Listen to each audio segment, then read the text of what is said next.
김학의 차관 동영상을 보고도 김학의가 아니라고 불기소 결정을 내렸던 이후 검찰 역사상 가장 치욕스러운 결정이 될 것입니다. 오늘은 검찰의 김건희 여사 명품백 관련 치욕스러운 결정에 대해서 반복해서 말씀드리지 않을 수 없습니다.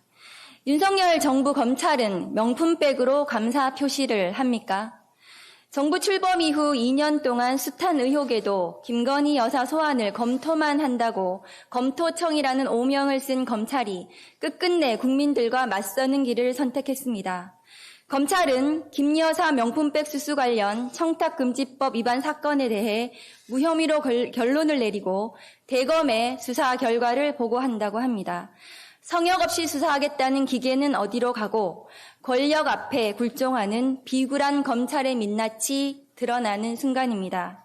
10년 전 김학의 차관 동영상을 보고도 김학의가 아니라고 불기소 결정을 내렸던 이후 검찰 역사상 가장 치욕스러운 결정이 될 것입니다.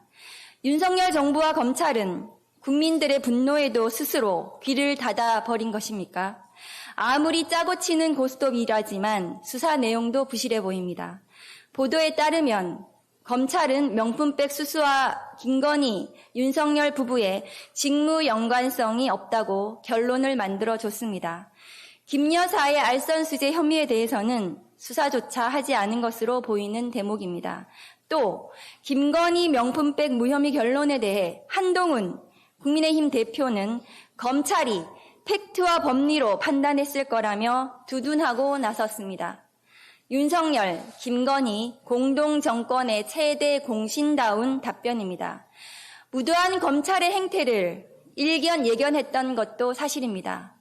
부실한 반쪽짜리 수사와 권력 입맛에 맞춘 선택적 수사를 우려해 지난 6월 김건희 여사를 직권남용과 이번에 검찰이 다루지 않은 알선수재 혐의로 공수처에 고발했고 지난 7월에는 조국혁신당에서 명품백 수수 혐의를 포함하여 윤석열, 김건희 쌍특검법도 발의했습니다.